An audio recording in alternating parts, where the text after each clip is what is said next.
better? I went live a few minutes earlier just to, there's a bit of a minute or two time delay between what I'm saying in my office and what you're hearing. So I wanted to make sure I was on prior to 1 o'clock. I am going to give it a minute or two after 1 o'clock in order to get it situated, also to get myself situated so I don't look like I'm so big in this picture. I have with me in my office our tech facilitator, so if I look up and say a few words, you'll know why I'm doing that. Like this next question, do I know how many people are on? Is that what that 24 participating is? I don't have that on my screen. We can do this. Awesome. I have 22 so far that are logged in right now watching me do this. So, like I said, I'm going to give it to probably 1 minute after 1 and then get started with my opening statement, sort of rules of engagement, things like that.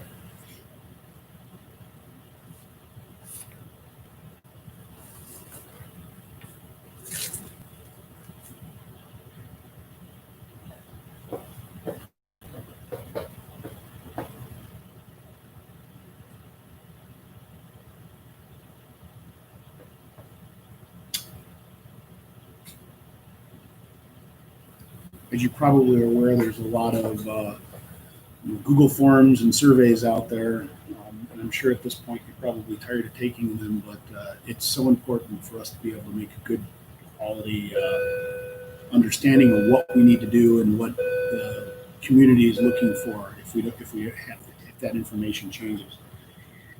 If after this program you change your mind with what you've already put in, you can go back into that survey and you can change it, and we'll know we're comparing our data on a daily basis.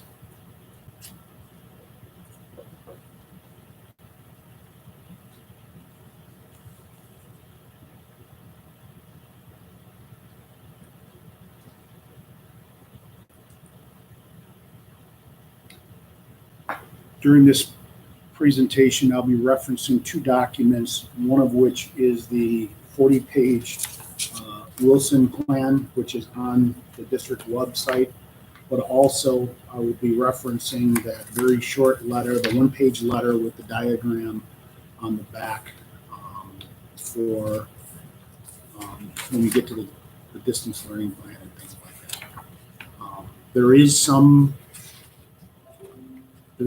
thought that in order for you to have a really good understanding of what we plan on doing, I'm going under the assumption that you've read the plan, and I'm going to do my best to highlight it. So I have 1 o'clock, so I'm going to wait 1 minute and then get started. According to my timer, I have over 50 people, getting close to 60 people viewing this. And I'll start in a moment with a welcome and then just some general guidelines as we move through.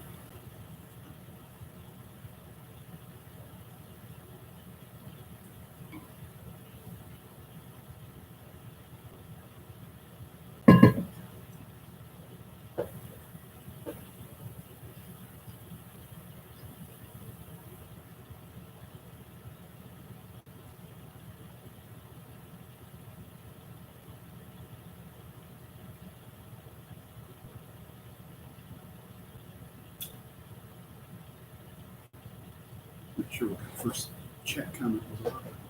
Just a statement. Sorry. I have 1 minute after 1, so I'm going to get started. As I said when I first came on, I wanted to wait a bit until give everyone a chance to get on. Welcome. Videoing this live from my office in Lake Ave in Wilson. I have here in my office our tech facilitator, Bonnie Simpson, also, who's going to assist with the chat portion of this. So a couple rules of engagement. The way this is set up, I'm going to be able to talk live. If you have questions, there is a chat button somewhere on your screen where it says Wilson CSD, say something. Whether it be through the time that I'm talking, or afterwards, if you have a question, please enter that question in to the chat function. That's the only way you're going to be able to look at it, or I'm going to look at it. For example, the first question, I can see it's from Valerie Ferlich.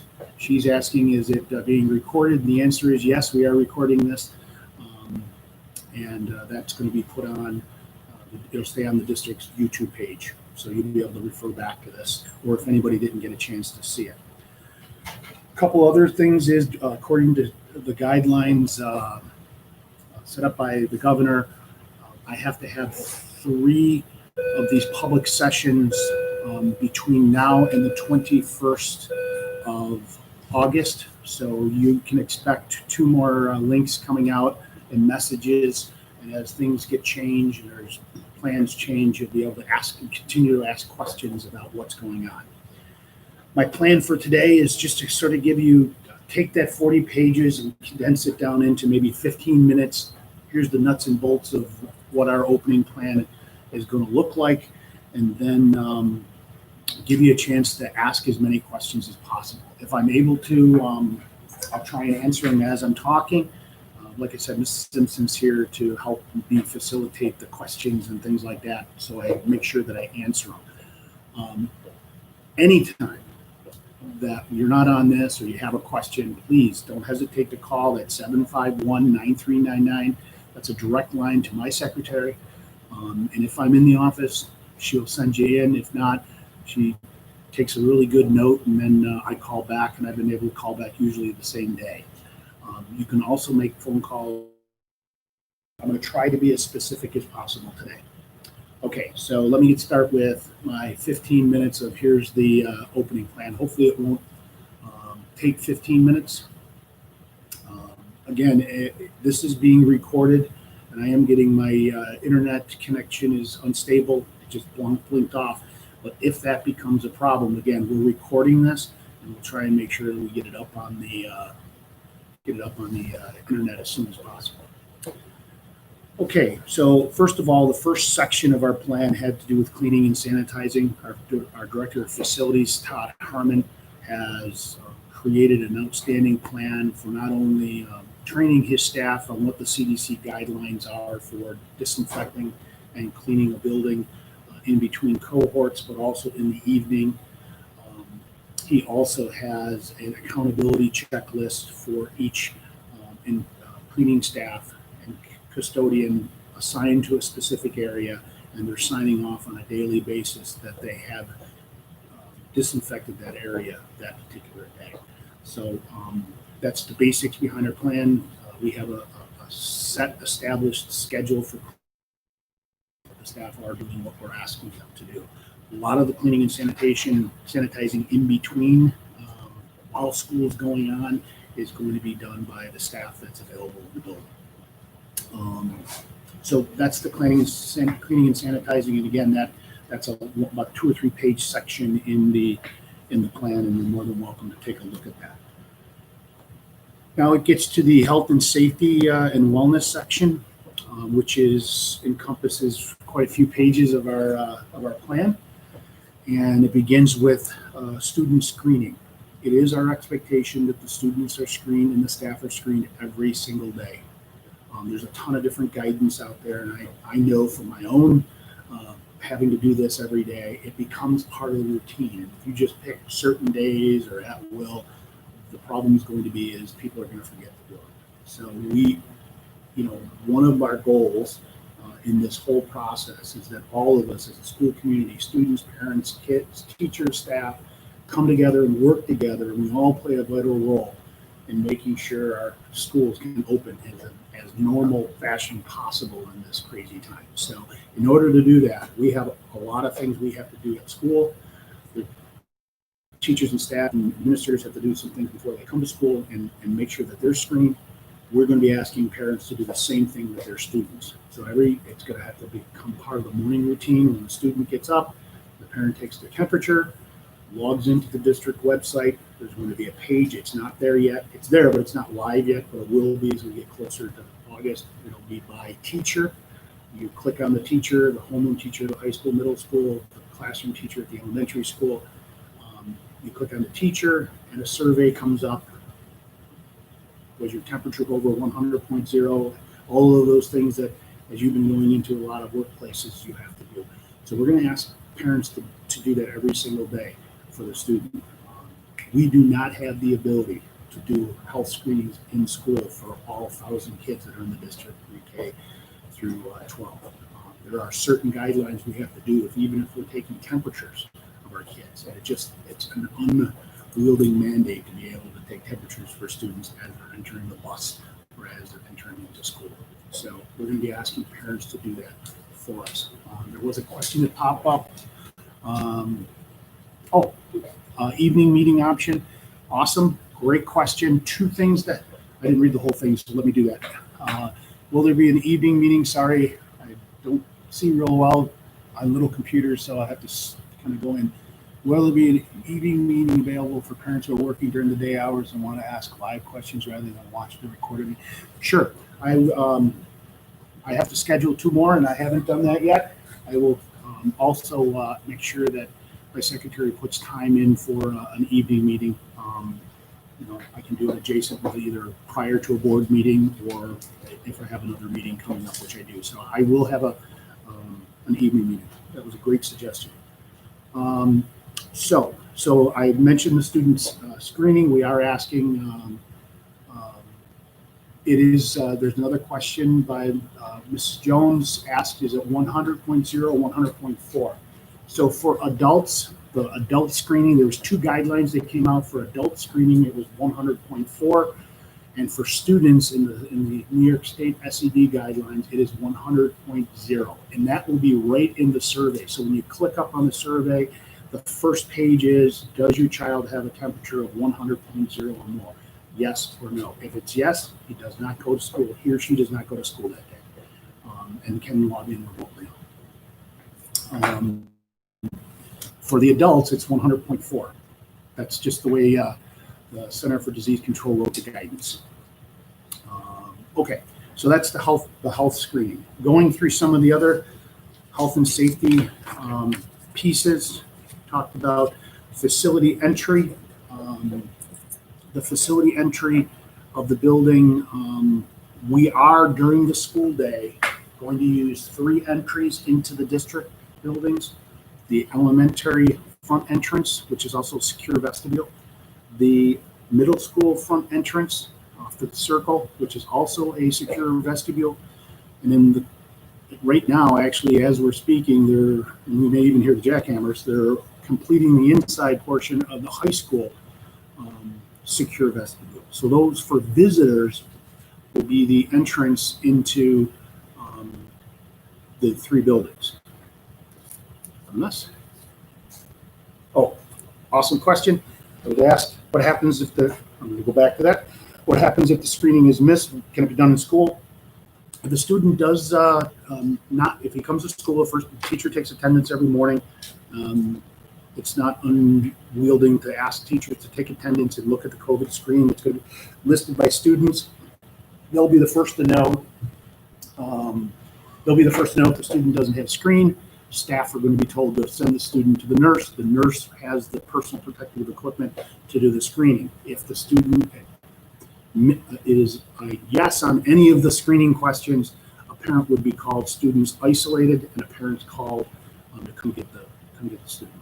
And that's by state ed guidelines, not by Wilson Central School District. So yes, if your child, if you on a certain day miss your screening, and it's going to happen. If it happens every day, we're probably going to make a phone call and say, hey, listen, we need some help here. But even I walked through the door one day, and as I sat down in my chair, pulled up my screen, I'm like, ooh, I forgot to do my screen before I walked in the door. So each one of the building principals checks their building staff. Facilities department checks facilities. I check all the administrators, make sure they have theirs done every single. So at first, we'll end up with a couple hundred. We're sending to the nurse's office to get checked, but then after that, I'm expecting that'll start to lessen. Okay, so I'm going to go back to facility entrance. So for visitors, anyone coming into the building, pick up their child, we are going to keep that person coming in one of the three doors. Elementary, high school, middle school will be the main entrances. So for the high school complex, you're not going to be able to use the Zip Gym entrance. But for elementary, for any parent visitor coming into the building, it's going to be coming in through the main entrance. Now we are going to use the back entrances for bus drop off still. But once the students are in the building, we're going to just use the main entrance. Keep people in between the glass. We're going to limit contact. We have to keep track of who comes in the building and have that available on a daily basis. And we're going to limit the exposure of our kids with anyone else. So if a temperature is found in school, what happens? That's a great question. It is not an automatic. So if there is a temperature found in school, so if your child is sent down to the nurse, or if you have found that they have one of the symptoms, you're going to be asked to contact your medical provider and make sure that that your child is well enough to come back to school. And when they're well enough to come back to school, then the medical provider. There's a bunch of different guidelines for that, and I'd love to be able to give it to you right now, but it's been a moving target. So we are the one that's not moving is the fact that if your child is sent home, or if you find out that your child has one of the symptoms, we're going to ask you to call school, and you'll be directed to call your medical provider. Your son or daughter is going to need a note to return that they're cleared to come back to school. We can't diagnose. We can't tell you what the student has or has not. That's the medical provider. Your medical provider may or may not see your child that day, but we need some kind of documentation, whether it be a note saying that the doctor's saying it's okay for you to return. There's a bunch of different places where you can go to have that happen quickly if you don't have a doctor or if your doctor is not. Most doctors have been pretty workable. And I'm sure they know that there's going to be influx of phone calls when the school starts. And that's not just here. It's all across Niagara County, and many of the counties in the state are requiring a note to return clearance, because we can't clear a child. I can't say if you're able to come to school. We have to leave that up to the doctors. So kids get sick. So there's going to be a little bit more of a delay. That's why we have both an in-school option and a remote option, which I'll talk about when I get to that section. Okay, I think I'm up to date on questions. Okay, we are going to limit the number of people that are coming into the building, so that includes deliveries. We're going to have as contactless deliveries as possible. We're not going to have any of our vendors coming in.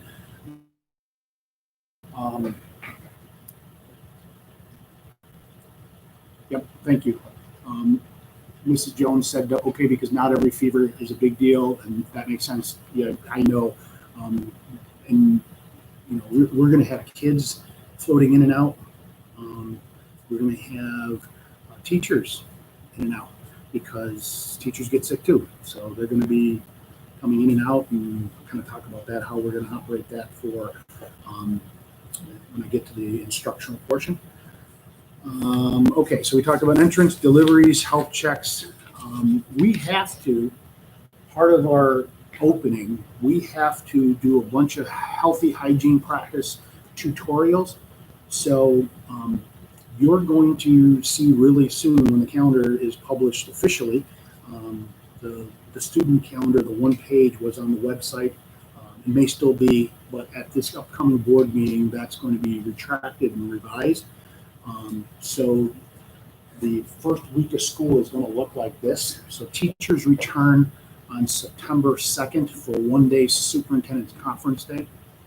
And then they will also return on Tuesday the 8th. Let me just make sure I have my calendar right. I believe it's Tuesday the 8th. Tuesday the 8th for a superintendent's conference day. That was supposed to be the first day of students. We're not going to have students that day. So Tuesday the 8th is going to be a superintendent's conference day.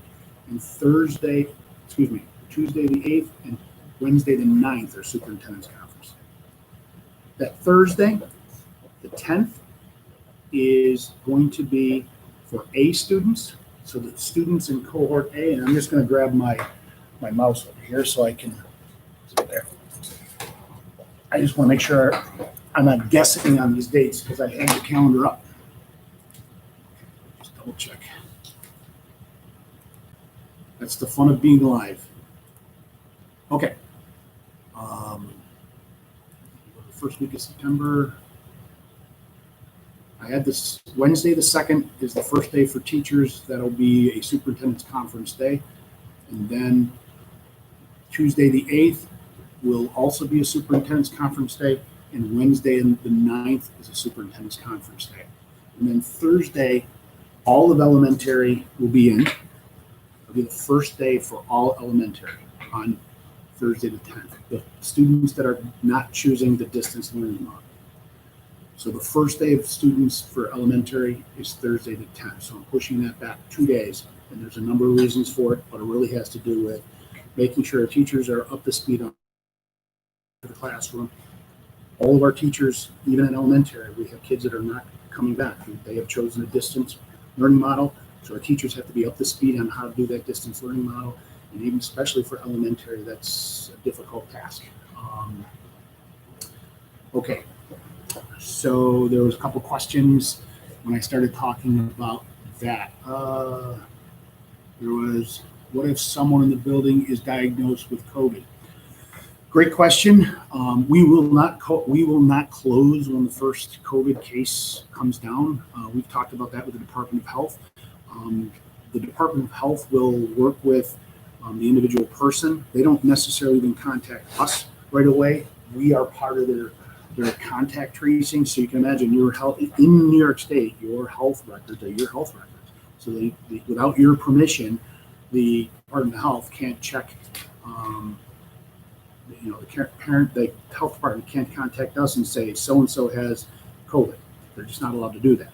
So they actually contact your health provider. So in many cases, the parent is going to be the first one to know what's going on. We will ask parents to contact school, and we will assist the health department in their contact tracing, and all directions will come from the health department. They will determine who needs to be quarantined. They will determine when and how long they need to be quarantined. They will tell us, this class or this cohort of kids need to go on distance learning for a while. So that those directions will be in concert with the Department of Health. We've had regular contact and meetings with the Niagara County Department of Health. They do the contact tracing, they do the testing, and they will work with us on decisions and what we have to do. So I'm going to go back to a couple questions. Confirm anticipated first day to school of elementary is September 10th. That is correct. I don't want to miss the one above it. Oh, what if someone, we did can a kindergarten parent walk little ones in? That's a great question. I will have that answer at one of our future conversations. I just don't have an answer right now for you. I want to make sure I talk to Mr. Diodati and make sure that we have the ability to do that. That puts you in the contact tracing realm, so you may not want to do that. So if you go past the front entrance, you're automatically, if there is a positive case on that first day of school, you are in that loop of those people. So we have to give your name off to, off to the Department of Health. Great question. Let me see. Let's see. Converted. Oh, the questions are coming in faster than I can read them. Genevieve George asked parent temps check for elementary kids. Makes sense, but what about for the older middle school and high school? They may be on their own in the morning, the parents already got to work, or they just routinely be sent to the nurse. They will be asked to take their temperature and take the health screen. If they're old enough to be on their own, they're old enough to be able to take their temperature check and know if it's over 100 degrees. If they're missed, if they forget it that day, then my suggestion is you start working on the first day. If you're planning on your child to be home, that's part of his morning routine. He gets up, he or she takes his temperature, does the COVID test. If they're working, they have to do it anyways. If they're a high school student, they're working. If the student misses it, there will be checking at the homerooms for screenings, and then they'll be sent to the nurse's office in order to be screened. So, good question. Another one? This is from Rhiannon. The goal is 5 days and not hybrid. I know the plan gave all option, but has there been an announcement that states which cohort we are using? Will it be the same for high school and middle school? It will not be the same for high school and middle school. high school and middle school are going to begin in the hybrid model. So they'll be placed in either cohort A, if their last names begin through A through L, and M through Z is cohort B. That's high school and middle school. Pre-K, kindergarten, grades 1 through 5, along with our 1211 program, which is a new 1211 program we're opening up at the high school. It's a life skills program. They will be here 5 days a week. And I'll talk more about that when I get to the instructional model, how we're doing this, how we're working it, and still be able to stay social distance and things like that. So your all of the elementary is cohort C or cohort D. You can choose to come back in person with the devices we're using and with the precautions we're taking, or you can choose to have your child stay at home and do it digitally. Those are the two choices. I'm not doing a hybrid model for so the parents that want to send their kids in are going to have the ability, and the parents that don't want to send their child to school will have the ability to keep them home too. We'll have both of them options together. Did I miss anything else? Yes. Heidi Pierce asked about when do the elementary children get their Chromebooks for those that are doing distance learning? Great question. I don't know if I have that answer right at this moment because we're waiting for a shipment to come in now. So as soon as we get them, we'll get them out to you. So we'll do the same process. Today was high school, middle school. There's 3 days this week. If we receive those Chromebooks, we purchase right up until the end of the school year.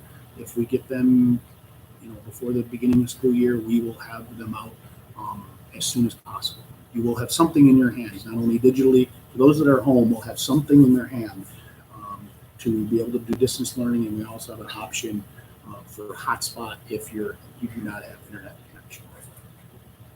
Michael asks, with the constant never-ending social distancing, what are the social, behavioral, and psychological concerns about children being constantly isolated from each other, sitting alone on the buses, being alone at lunch, being kept away from each other's friends? Kids are naturally social. With all these overly stringent rules in place, how can this be in any way beneficial to our children? I'm not sure if there's a question there. It was more of a statement. I'll have to read that offline. I'm not sure if there was a question there. Was there a question in any of that? How can it be beneficial to our children? I mean, the most. If we begin with the understanding or the belief that all kids being in school with their teachers in school is the goal for all education, because that's really the best way for kids. I think the best way for kids to learn. Unfortunately, there is no great option for this. Someone asked me why no hybrid option for elementary. It's because through our conversations and looking at the results of the survey, it was evident that either an in-person or a distance model was best for this community. So that's why we had a couple people that put in hybrid, but for elementary, but the far majority of the elementary was in fact, most of them they wanted to be in school. And then there was about 10% that were 10 to 15% of the population wanted distance learning. So that's why we decided to go with this model. And again, I'll talk more about what that looked like as we get through much of this. Go ahead. Do you have another one? There's quite a few questions. That's good. We should have questions. Can you please describe how Wilson will implement the random COVID testing as described by the governor? Yeah, it's not random COVID testing. So we take our direction from the Department of Health and State Ed. And it's been clearly told to us that school districts don't and can't do testing. We're not even licensed to do testing. So when the governor's making statements in front of the press about school districts doing testing, he's doing that without all the information behind it. And that's one of the problems with live things. We do not have the ability, we don't have the certification nor the ability to test here in school. So that being said, when we're aware of a case or we're told there's a case, we contact or we have the parent contact the Department of Health. They'll get the testing sites and location like that. There'll be information on Friday on our district website, because by Friday we have to have it. There'll be information about the testing and the contact tracing. Was on a Department of Health call today. They said clearly that school districts are not trained to be contact tracers. They actually have a training program for contact tracing. We're just going to be providing the list of who's in the building, so that if they call us and say, you have a student in X classroom, can you please give us a list of all the kids in that classroom and all the adults that had contact with them that day, and then they take it from there and they make the phone calls. Unless the parent gives the okay for, and I'm going to suggest parents tell us, because the more you tell us, the more information we have. But I can't ask the parent for whether or not the child's positive for COVID or not. And the Department of Health can't tell me unless the parent signs off and says it's okay for you to give that information. And in many cases, the Department of Health will find out about it and reach out to the individual themselves. Okay. Another question? Will buses be sanitized between middle high and the elementary level? Yes. We're working on that process now. And they make, we're working on the timing of that. The cleaning of the buses and, making sure that the buses are in place. So they drop off middle school and high school, buses in place, the driver and crews from Ridge Road goes through and cleans the buses that need to go out to elementary. Yes. Why is hybrid not an option for elementary? Kids learn best when they're in school, things like that. Do we have another one? Good. Okay, so Oops, sorry, missed one. Go ahead. Sorry, folks. Kindergarten orientation, will there be one open house, possibly by appointment prior to September 10th? Haven't talked about open house yet. Haven't talked about kindergarten orientation. We did discuss kindergarten and screening, but those are all good topics that hopefully I'll have answers for the next time. Open house, we're not only taping this, but we're trying to make sure we save all the questions. So I will make sure, I'm sure Mr. Diodati has put some of that process in his mind. I haven't talked to him personally about that. I know that I talked to Mr. Benton, or he's told me about sixth grade orientation, and I'm sure Mr. Galdovich is thinking about ninth grade orientation too. So that will come up in the next week or so. Open house, we haven't even put it on our radar yet, but I will try to have a question and answer to you at our next time we meet. Are the elementary kids allowed to play outside, and will there be recess for younger kids? Yeah, recess will have some restrictions to it, maybe restricting the number of classes that can be out there, and talking to kids about 6 feet apart. Outdoor with the breeze going is probably the best, safest place, as long as kids can stay apart. We'll be using the outside for phys ed classes and things like that. So yeah, there will be some outside recess time. There'll be some restrictions around what can happen, what can't happen. So any physical activity guideline is 12 feet apart.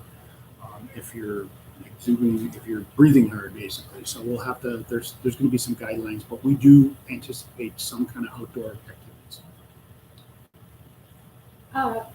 I know this is elementary school, but what are the first days for middle and high school? I will. I can answer that. I was going to say wait for them.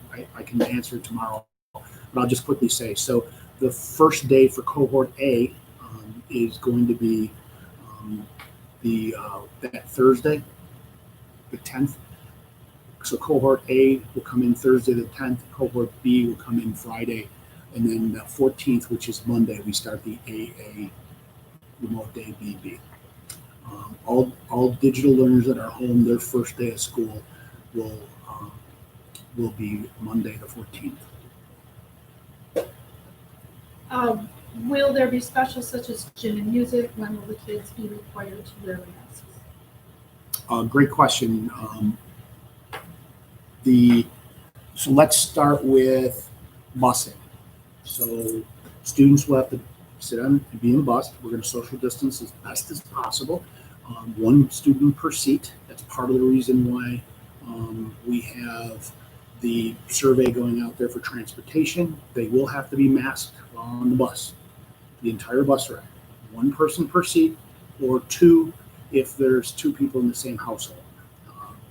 The transportation department has worked out with the busing company a schedule for what it will look like. Now they're working on that transportation form that everybody received Thursday of last week, actually with the link it was linked to this communications announcement. So if you haven't taken that transportation survey, please do, because it will just help us in making those many phone calls. So you're choosing to either drive your child to school, or you're committing to bus transportation from the district.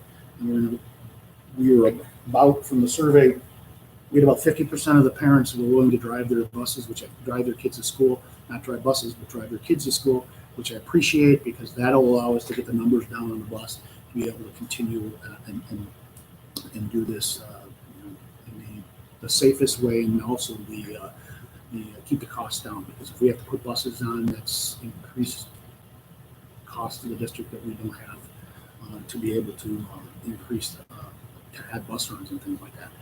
So they will be wearing masks on the bus. They will load the bus from the back to the front, so no crossing in the aisles. So the first kid on the bus goes to the back. The last kid of the bus sits up closer to the driver.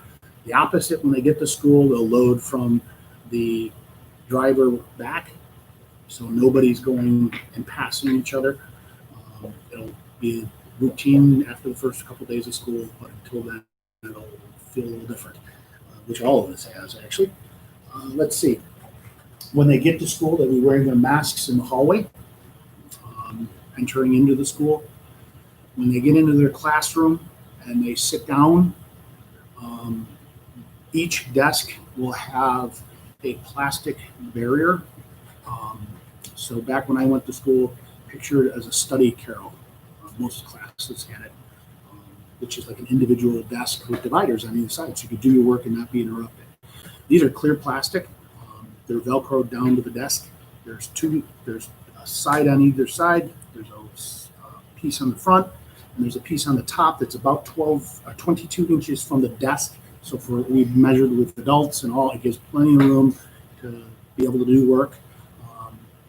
When the child's leaning forward, doing their work either on the computer, doing their classwork, reading, which they usually do, put their head down, they can take the mask off. If they stand up and move around, it's almost like the same thing with the restaurants. They stand up and move around, they can put their mask back on. So the desks will be as far apart as we can get them, and all desks will be in the same direction. We do not have to meet 6 feet if we're using the dividers. Those dividers are portable, so they are able to go to some classes. So some art classes, some classes, depending on weather, depending on all sorts of things, some classes are going to be right in the classroom. So some of those specials will be right in the classroom. Some will be able to go to a location. They can take the divider with them. They can take it right at lunch. As long as they're less than 6 feet apart and doing work, they can, or eating, they can separate. We're looking at lunches, possibly some using the cafeteria, extending the lunch period. We have 3 weeks to figure that one out, but we're going to have an option. So when they eat, they can take their mask off.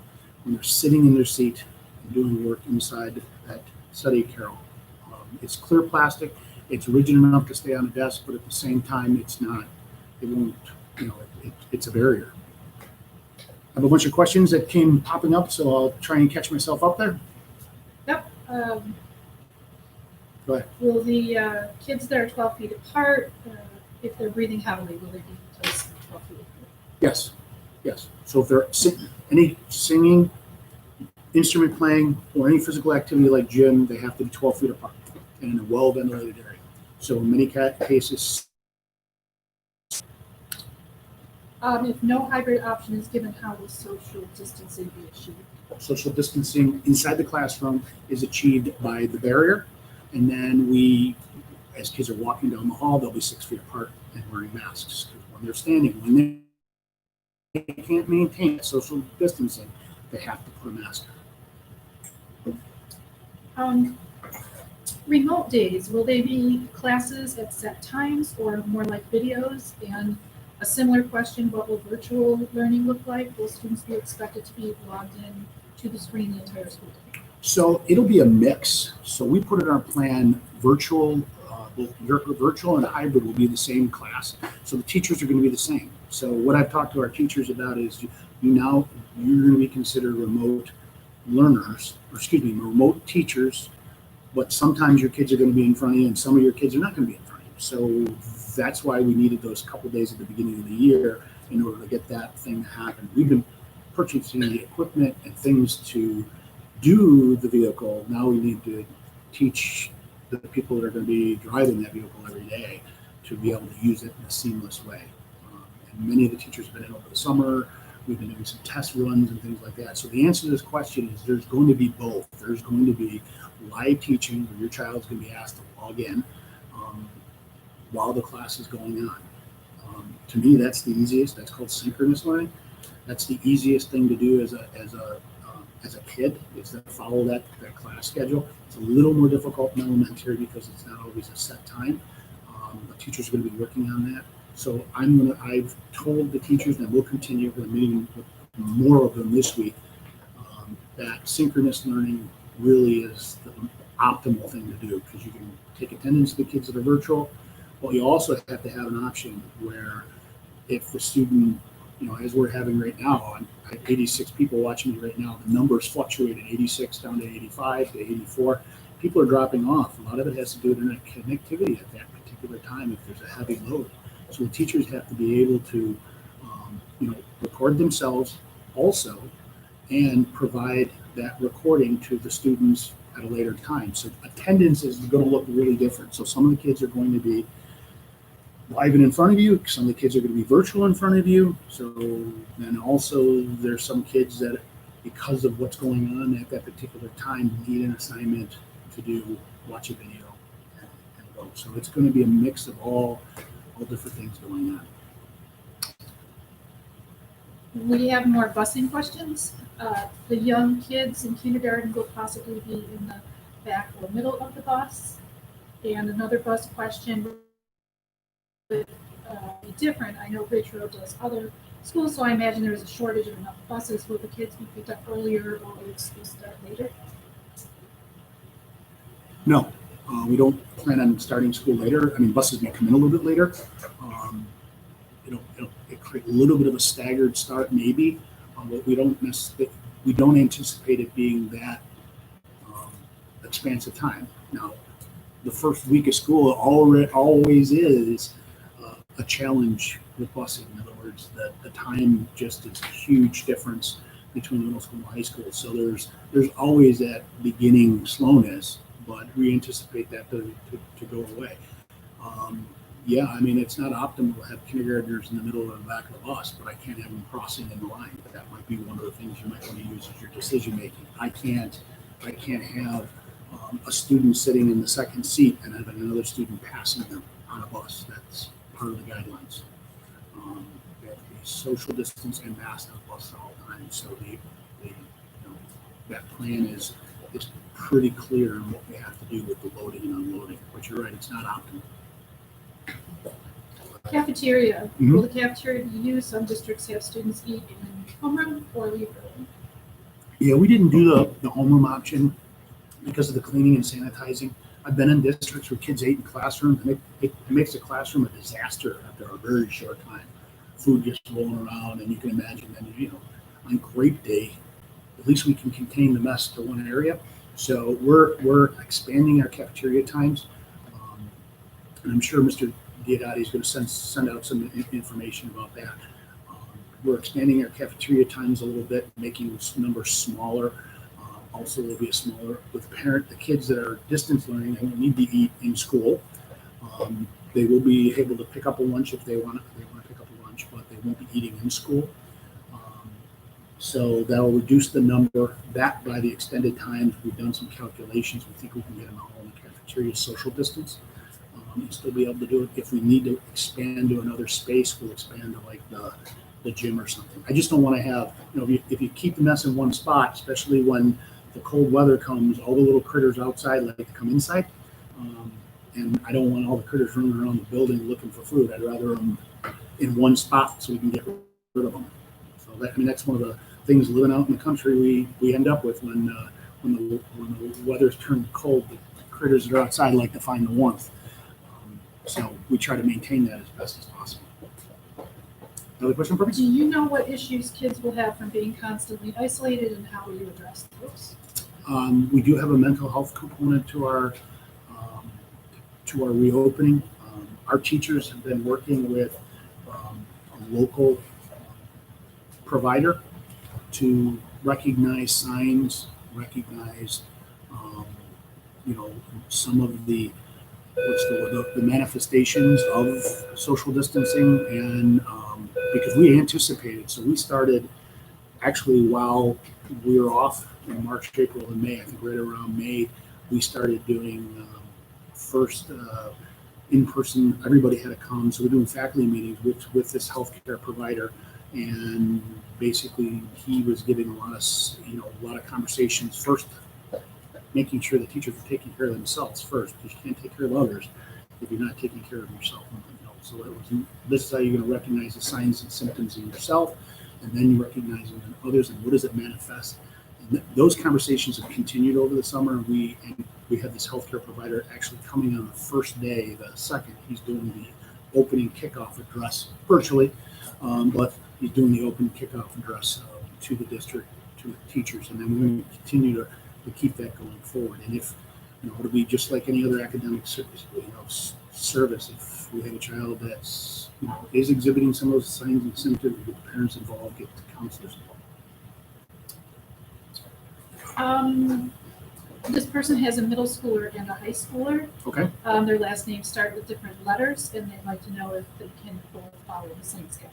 If two people in the same family are in the same household and they have different names, they will be brought together at one of the times.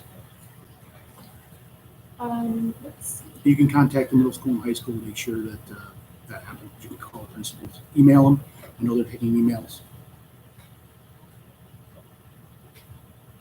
Next question. Yep. When will they get classroom assignments and school supply lists? Great question.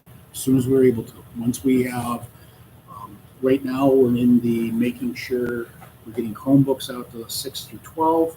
We're making sure that our spreadsheet is updated for parents to make the choice on whether or not they want to be distance learning or they want to be in person, and then we'll get that information out to everybody as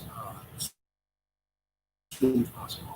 Elementary is going to be easier to get out to than the high school, middle school. That's going to be a really late assignment because of the way we have to break up the cohorts and things like that. So I'm expecting schedules for middle school and high school to be much later than normal. I don't have a specific date and time for you, but I'll, like I said, we'll save this and I'll have that for you at our next time we meet. Will kids doing distance learning still be assigned a teacher? Yes, kids doing distance learning will be assigned a teacher. Yep, their teacher will be the same homeroom teacher that they had, or same teacher they had scheduled into their schedule. So it'll just be, like I said, I told the teachers, you're distance teachers. Some of your kids are going to be in school, some of your kids are going to be out of school. And we're working out the kinks and the details around, how you work with this group at the same time as you're working with this group. And there's going to be some synchronous times and there's going to be some non-synchronous times. And I know in there someone put down that synchronous, asynchronous, and synchronous learning are not optimal for all kids, and they're absolutely right. It's not optimal for all kids. I would rather have every kid in the building every single day. That's what school is. Michael says, sorry, I can't find where or if it says that kids will be allowed to take off masks at desks or not. Yes, when they're at their desks and doing work. So obviously work's going to need for you to, like I'm doing right now, is lean forward a little bit. So that those sides will be right there. Child stands up, leans back, underneath, put the mask on. That is. I'm up to date on questions? You're up to date. The bell's going off. Okay. Go ahead, keep the questions coming, and I'll stop as time goes on.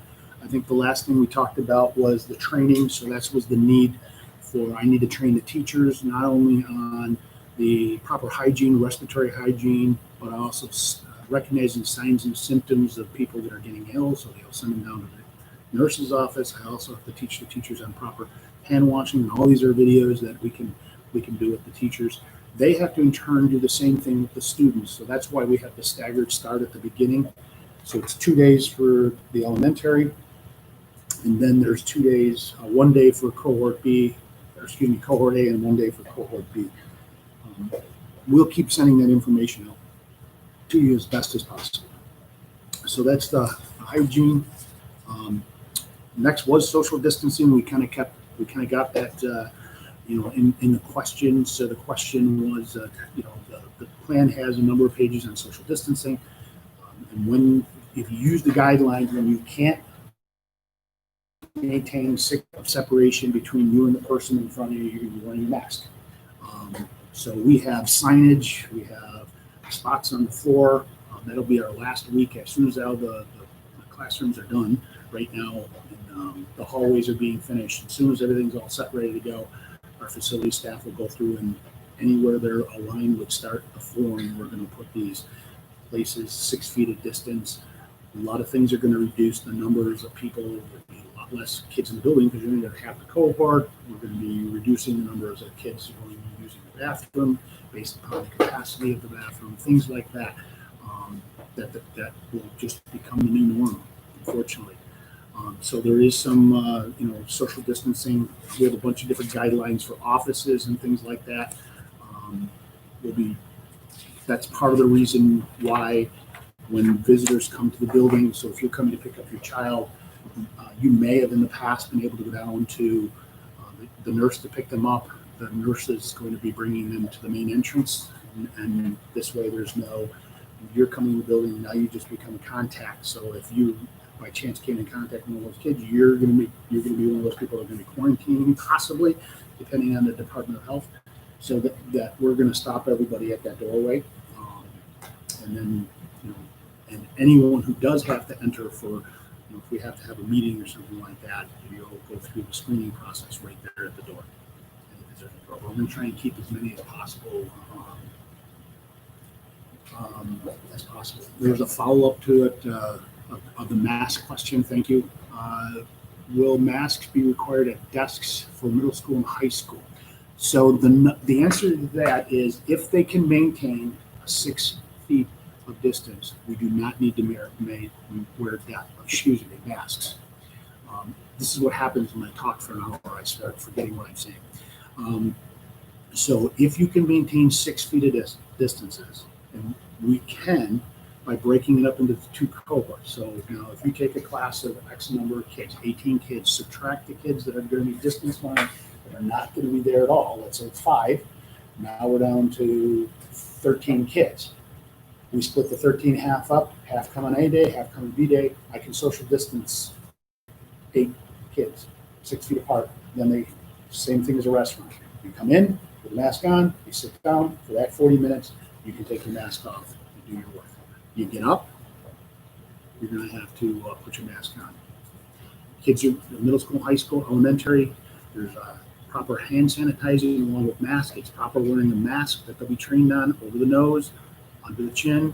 There'll be hand sanitizing, when, how often, places you're going to, when you're going to need to use the hand sanitizers. We put them up all over the building, every classroom, every constant. My phone ringing. One of the problems with live is the bells and the phones go off. If I was home, my dog would come through the screen at this time. So the answer is middle school, high school, elementary, while they're sitting at their desk doing their work, they will not need to wear a mask. They get up, they can't maintain social distancing, they're going to have to put masks on. All right, there's a bunch of questions with that. Someone has a question about will they need 2 sets of supplies to limit the possible contamination of bringing items back and forth? I'm going to be honest, we're in the final stages of trying to figure that out. I don't have a 100% answer to that yet. I would just hold on buying any supplies until we communicate with you. And I know that this is the time parents would be in the same boat. I want to get them done, get them out of the way. Here's the sales. I would just hold right now because I don't want to tell you, I don't want to tell you that we're going to do this and then a month from now we're going to be doing something different. For 3 weeks we're going to do something different. So I would just hold for right now. Wait for the school district to communicate to you either via email, text. I know Mr. Diodati does a lot with the, I forgot the name of the program he uses. But he sends what the program Mr. Diodati uses to communicate with parents. Class Dojo? Class Dojo, there it is. I know he uses that a lot. As soon as he's able to, he'll send something out for that the class supply lists are out and they're actual. If you've already gone out and purchased it, don't change anything yet. But I would just hold on to it. Because we're going to try and limit the number of things that are in school. So I don't want to tell you that you need to go get this, this, and this, and then in a week it changes. Things are changing by the day. Got another question for me? Yes, I do. For the students in the elementary school, when getting picked up, will parents only be allowed to go in the circle? I assume standing at the door will be an option. That's correct. Standing at the door is not an option. Can't social distance. So you're going to be in the circle, dropping them off as the cars move through. We know it's going to be a bigger amount of people. We're going to probably have to put some traffic cones there, or maybe somebody out there directing the traffic. Because it's a one way in and one way out. But yeah, you're not going to be able. No one's going to be out of the cars and standing around. It doesn't, and it really, that's not necessarily, something that I put in. It's just the reality of the situation of, the social distancing and not gathering. All it takes is that to happen, one person take a video, and then we have the health department here. So I don't really want to go down that road. Was there another question? We're good. Okay, great.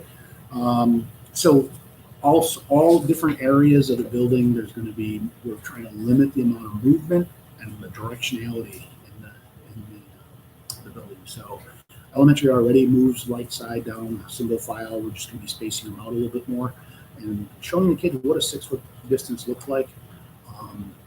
So that'll be part of the rituals and routines of the teachers the first couple days in the first week of school.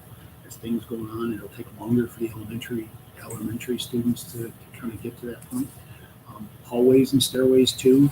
They're going to be wearing masks when they're up and moving. So when you can't maintain social distance, you're going to have to keep your mask on. So that's pretty much the health and safety as it relates to the movement of social distancing. Every one of our nurses' office has one or more isolation rooms, so we have to maintain isolation rooms. So when someone ends up coming to school, either staff or student throughout the day exhibits one of the signs and symptoms, or in that they didn't have a fever in the morning, but the fever came about 1 o'clock in the afternoon. That child is going to be sent down to the nurse's office. The nurse is going to put the student in the isolation room, call the parent, and the student will stay in the isolation room under supervision until the parent picks them up. And the parent's going to be given direction to take the child to the doctors or a healthcare provider to make sure that that the student can return to school. Healthcare provider will determine whether or not a COVID test needs to be done. I can't mandate that. The health provider directs that. We can't diagnose. We can't mandate. All I can do is direct you to the nurse, to the doctors, because you can't come back unless the doctor releases you to come back. And if he determines you need the COVID, the child needs COVID test, then that's what you have to do to the doctor. So each one of our nurse's office has 1 or 2 isolation rooms. We're going to be limiting the use of computer labs. Don't need them. Everybody's going to have a Chromebook anyways. So some of those spaces are going to be converted here at the high school and middle school into places to eat lunch, things like that. I already talked about the secure vestibule. Don't have a 100% great idea about libraries yet, because one of the biggest common used items is the library books. So I don't have a 100% answer to you yet. There is going to be use of some textbooks and things like that. What the guidance says is that when a child comes into the classroom, they should sanitize their hands. So we have a hand sanitizing station on every wall in every classroom. And then when the child leaves the classroom, they need to hand sanitize before they go back out in the hall. That maintains the sanitizing of the hands. Therefore, the child can touch a textbook in between. Or they can keep a textbook with them. I know that we are going to talk to the teachers at the middle school and high school about reducing the number of books and things like that, because they are going to be carrying their own books and stuff like that around with them, and we don't want to load them down too bad. So there might be some like class sets and sets that are sent home. Those final details will get worked out as the time goes on. Questions? Yes. Okay. Please confirm if I missed it, teaching assignments will not be made prior to parents deciding on whether their student will attend or be online. Correct. They will not be. No. They will not be. They will not be. I'm not going to be able to make those prior. I have to make the teaching assignments are be made based upon when I know where the students are going to be in school or out of school. Heidi, it's partially a statement, partially a question, I'm guessing. In regards to your comments about you want every kid in school, that's what school is for, I want Correct. that as well. However, can you guarantee that my kid won't get COVID, and can you guarantee there won't be a spread of COVID? I can't guarantee. No, nobody can guarantee. I mean, we're in a state that has one of the lowest numbers right now on infectious rate, day-to-day infectious rate. But I'm fairly confident when kids start coming back to school, that's going to go up. The flu goes up. All those things start to increase. There's no guarantees when restaurants open. There's no guarantees when malls and stores started opening that the spread of COVID was going up. I know we're talking about school. So that has to be one of the things that you put into your mind when you make that decision. If I absolutely agree with you, everybody wants kids in school, everybody wants kids to come back. But if that's one of the things you're concerned in, I understand. If you're concerned that the school can't 100% guarantee that your child's going to get it, I can't. No. All I can do is take the precaution steps to limit the amount of exposure and to limit the amount of contact. Another question? Sarah says, I was under the impression that you could not record live lessons because of privacy. Is that true? That's not true. Well, we're not going to. I'm suggesting to our teachers not to put a camera on the class. We're not necessarily putting a camera on the class or the kids. There's ways of doing that. But the basics behind it is that yes, we're going to be teachers are going to have to do some live. Some cameras in the class, and they're going to have to do some, some things that are not synchronous. But my suggestion is that whether the kids in the class or out of the class, they can log in remotely, so the kids can see each other even if they're at home. That's part of building that community is that all the kids get to see each other. So if I just have a camera on the class, there's no personal level to that. So the student working at his desk should be able to log in even if he's doing paper and pencil work. This way they can, there's that sense of community a little bit. So again, those final details of that are getting, worked out. And that'll continue to be worked out even as the school year starts. How many children will be in classrooms when students start out in classrooms and switch to virtual at any time, or are they committed until June? So the opposite is true. I did put a January time frame. If you decide now that you want to be virtual, I've asked you to commit to doing that until January. I think it's the 22nd off the top of my head, which is the end of the first March. I'm guessing that throughout if you decide the beginning of the school year to be live and it's working for you, that's great. If it's not, I'm sure there's going to be a conversation with teachers and parents and administrators about, I'm not comfortable with this. I need to do a different. There's going to be kids in and out throughout the year. I'm envisioning that. So while I asked for parents to make that commitment, I know that there's going to be some kids that are going to be in and out. We're going to try and limit that as much as possible. But when a student gets sick, he's not going to be in that school that day. He's going to have to log in remotely. So for that period of time, maybe it's a long-term illness. That student may be a long-term out, but they may still be able to log in remotely and do their lessons that way. Questions? Yep. Anyone have any info on fall sports? Is the plan still September 21st? Last I heard, it was September 21st, but they're also talking about moving everything to January, doing 3 seasons starting in January. I haven't heard 100% yet. There's been 15 different plans. So I think their first reaction was to move it to September 21st, but I don't see sports happening right away. if kids are Monday, Tuesday, remote, and are sick on Monday, can they use remote options? Yes, absolutely. Sorry, I'm stopped for drink. Yes, if a student is sick on a day he's supposed to be live and in person, they can connect with remote. Same is going to be true. I'm envisioning teachers getting sick, and so if the teacher is, many times in the past, I know many teachers do this, many administrators, many staff. It's that level of sickness. I may have a sore throat, scratchy, but I still go in and power through. I don't have a fever, but I got a headache and not feeling that. I go through, power through, and make sure that I'm in front of the kids, because many times it's harder not to be in front of them than to put work together. So the answer to that question is there might be a day when the teacher has the class in front of them and the teacher's not there, and we have someone monitoring the students, but yet the teachers can remote in. It's inevitable that one of the teachers is going to get quarantined at some point.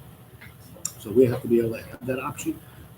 And one of the things we talked about trying to limit is the number of subs that are coming into the building, because that just adds one more layer to it. So we're going to be working very cooperatively at the building levels, shifting our people around to make sure that we have not only the class covered instructionally, but also class covered supervision.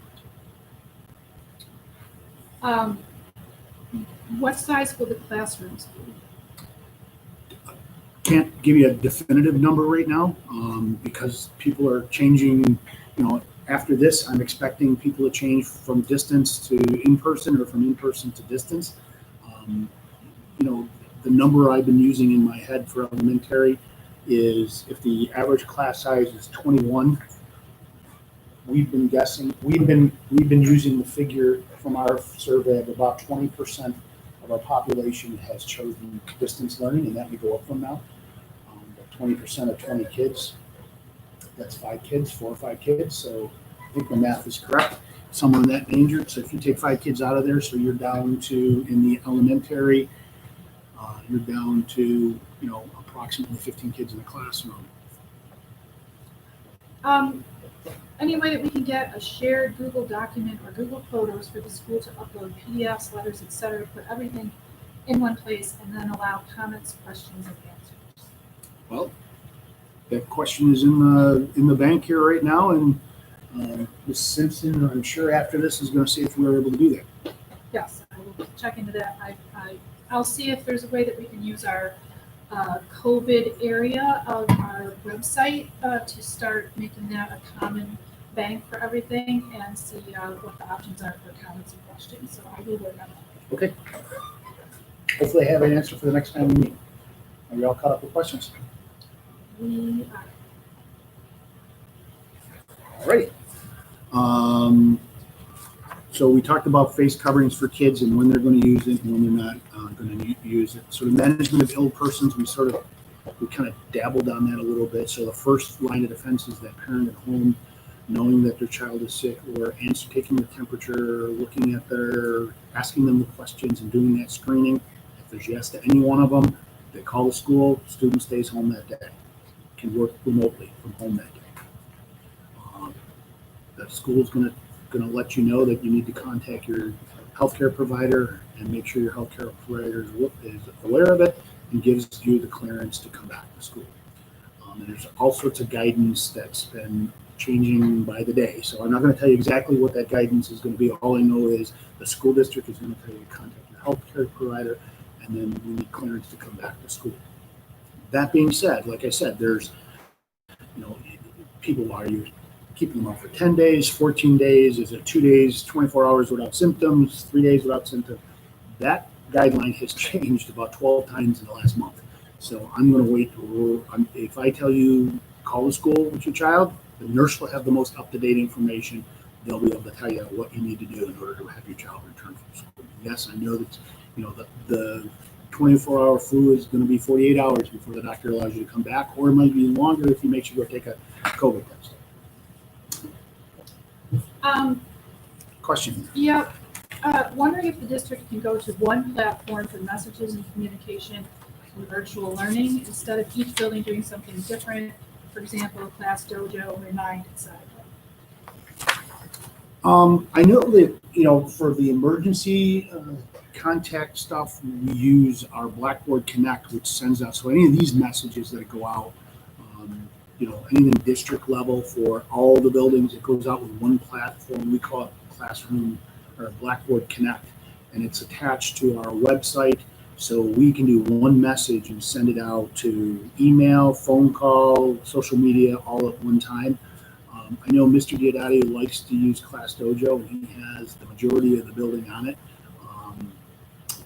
If you want to direct that specifically to him, you're more than welcome to, and information about that. But I know as a district level, we do, and I know the high school and middle school, Mr.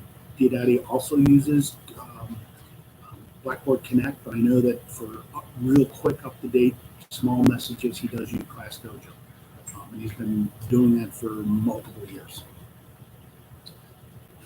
This is a similar question. Will it be one platform? It was so hard to keep track of everything for all three schools. I'm talking about Google Classroom, Zoom, Dojo, email, and YouTube were some of the many that we had to go through.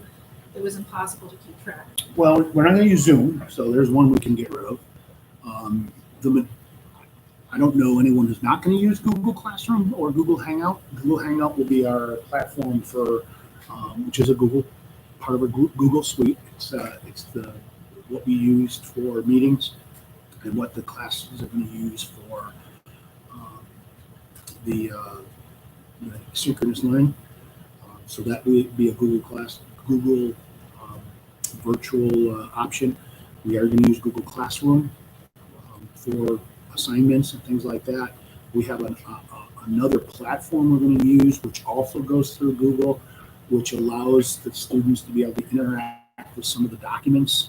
So we're trying to, a lot of what teachers have is on paper documents. So it's this piece of paper, so the teacher can log this into their computer, scan it in, upload it to the Google Classroom, and then overlay it with this other program, so the student can type on it, highlight, write on it. If it's a touch screen computer, they can actually write on it with a stylus, things like that. So we are using one platform, Google, but there's multiple different options within that Google platform. I hope that helps answer that question. Do you have another one? We do not. Oh, good. I will go to the next one. So let's see. Food service. So we will provide food service for our students that are in person and our students that are at home. The only difference is that the students in person are going to eat in person, and the students at home are going to have to find some way of picking up the food and taking it with them. That can be a scheduled time. There'll be more information on that when we get closer to the school. We'll have one location in the district for food pickup. It will not be like what occurred in March, April, and May. And that's just based upon what the state's allowing us to do. So it will be one location in the district, and it will follow the same meal charging prices that would occur if your child was in school.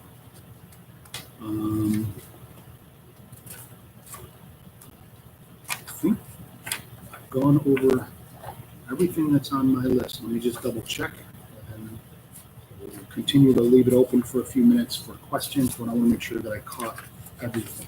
I talked about cleaning and sanitation, student screening, all the healthcare and safety, transportation. I've talked about the in-person plan and the distance learning plan for the elementary. We've talked about synchronous and asynchronous instruction, food service. By one of the questions, I talked about technology. So we are in the process of purchasing Chromebooks for every kid in the district. We have enough for the 6 through 12, and I think we have enough for kindergarten through third grade. We're waiting for fourth and fifth to come in, second, third, fourth, and fifth to come in, get them all set, ready to go, and then we'll set up a pickup for the elementary. Also, we know by way of our multiple surveys that we've done about your inability to do connecting to the internet. Thank you. So we will reach out to the families that have said that I don't have internet, I don't have the ability to get internet. If you have access to a cell tower, these hotspots will work. If you do not have access to a cell tower in your location, you don't have to have a cell phone. You just have to have access to a cell tower in your location, and our tech department will help with that when they reach out to determine that. Then that hotspot will work, and if there's more than one student in the family that needs a hotspot, we're going to kind of work it on an as-need basis. We also have the ability to project Wi-Fi from our buildings. So if you're close enough to the buildings, you may be able to pick it up. The number of people, families that took the survey around technology was awesome. There's still a few that did not. That's still available for you to take, and you can find out where that information is by making that phone call, 751-9399, and we'll locate that information for you so you can take that survey if you have not. It also allows us to know individually who those people are, so we can reach out to them and make contact. So 96% of the district has. The question was asked: Do you have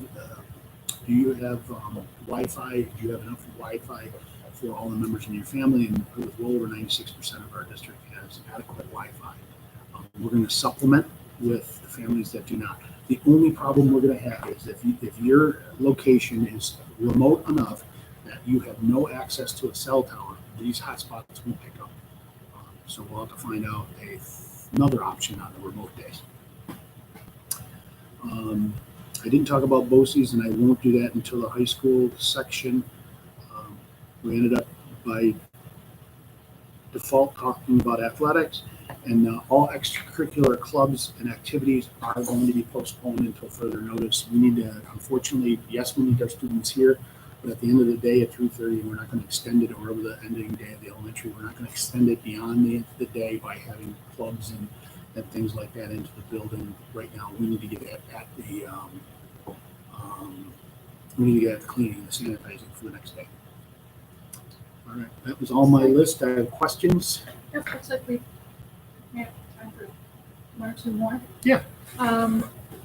We have time for one or two more questions. So if you have any lingering thoughts or questions, please put it in here. In the meantime, please write them down. You can email them to me. You can give me a call, log into the next section, and ask those questions also. So here's the remaining questions. If a very young student is upset, will the teachers be able to have physical contact with them to comfort them? I mean, that's up to the individual teacher's comfort level, I guess. If they're masked, I don't know. Hard one to answer. I guess that's up to an individual teacher's discretion. I'm not going to mandate that they don't. I'm not going to mandate that they do. I think that's up to an individual person's comfort level, and everybody doesn't know everybody else's situation. Our staff at the elementary has been awesome taking care of our kids, and I don't expect them to do anything different.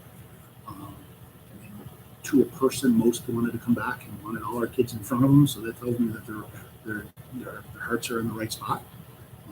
So I would expect that they would take care of kids like they would normally, just with a mask out now. Will there be after-school help for the middle and high schools? 12th period will be there. That's the after-school portion, so that will still be there as part of assistance.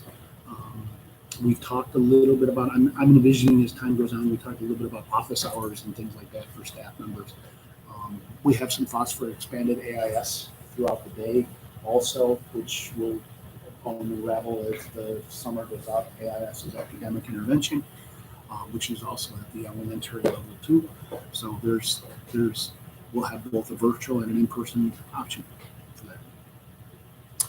Got one more that popped up. 6-year-old is afraid of going to school over all this, and especially, I'm not sure what there is, especially forced segregated. Any suggestions on what to tell them to certain communities? I mean, I think you get honest with them. Call Mr. Diodati, set up a time, have her come take a look at the building, come through.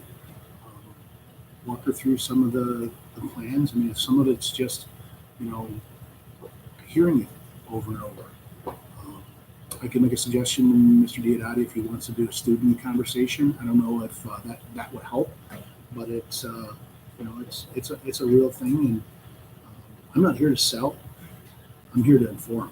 So I would want my superintendent of my grandkids' school to be as open and honest about what we can do and what we can't do in order to reopen. And if I was comfortable with what they're doing, I would send my child to school, my grandchild to school. Of course, the parents would have to say that maybe, but if I'm not comfortable with it, I would have to find an option other than that. I'm not judging anyone. I'm not saying this is what you need to do. There's not a judgmental bone in my body through all this, because I have my own personal feelings, but everybody's going to make their decision for themselves. They're going to make their decision based upon their family, what's going on, what's your family situation. Do you have the ability to watch your kid at home? I think that's the biggest portion of that is, I want to make sure I have an option that's safe, as safe and secure as possible for children to be in school, because I truly believe the kids are going to learn the best when they're in school in front of the teacher and when the teacher's live and in person. But I also absolutely understand if you're not comfortable sending your kid to school. I get it. But like I said, I think reaching out to Mr. Diodati, making that phone call, possibly suggest can you bring your daughter to school to take a look at what we've been doing. I think this is our last question. Our last question.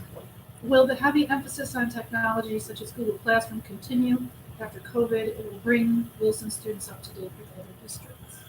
Yeah, I mean, one of the things I've been telling the teachers is, and I will continue, when I meet with them this week, is, I've been using this analogy of once the genie's out of the bottle. I mean, it's kind of forced us to really focus on this now that it's out of the bottle. And my thought is that the remote option is probably not going to go away even after COVID.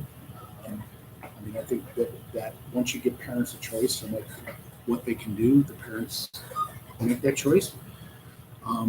So, there's kids that this remote option may work for even when COVID's all over. So I think the heavy emphasis on technology is here. That's why I keep telling all of our teachers, pre-K through grade 12, we are now remote teachers. I'm a remote teacher of my staff. I've done multiple staff meetings through this vehicle. Never thought I would ever have to do it, but it's sort of forced you. This situation has forced all of us to rethink what we're doing. So my best answer to that is I don't see it going away. And I also don't agree that other districts are that far away from us, because I'm in contact with many of them, almost all of them in this area 3 or 4 times a week, and they're all struggling with the same thing. They may have had the technology in place, but teachers weren't using them. That's not necessarily so. But I agree. I think it's going to make us all rethink how we're teaching. Another couple popped down I saw. Yep, somebody would like to know about band for the elementary school. It can still be going ahead since you said that extras will be postponed. Before and after school band, if that's what you're talking about, that's not going to happen. But all band in one spot, I can't see it because of unless they can distance 12 feet apart. So our band room's pretty big, so we may be able to do smaller groups and things like that. I can envision individual lessons occurring because you can keep that 12-foot distance. But I don't think we're not going to be talking about concerts not until I think we'll still do individual lessons. We'll still do small band activities that we can social distance or go outside on good days. But I don't envision like our holiday concerts and beginning of the year concerts and things like that occurring. But did we get them all? We did. Awesome. So I want to thank everybody who was on. We're down to about 45 people right now. We're going to put this up on YouTube to stay. We'll set up 2 more elementary meetings, so you have a chance to ask more questions. I probably won't go into detail with the plan, although the question and answer sort of helped with that, and I didn't have to spend 15 minutes talking about the whole plan, and you guys kind of guided me through that pretty quickly, but I will send out a message through Blackboard Connect. So it'll be email, text, and there'll be a phone call directing you to email, so you can get this information on when the next 2 elementary sessions are. I hope this was helpful. I would rather have seen you in person, but even with this group of, we had about 60, 65 on its biggest numbers, we wouldn't have been all go in the auditorium if possible anyway. So it makes sense to do this virtually. So like I said, I appreciate you being here, and look forward to giving you as much information as you can. Thank you.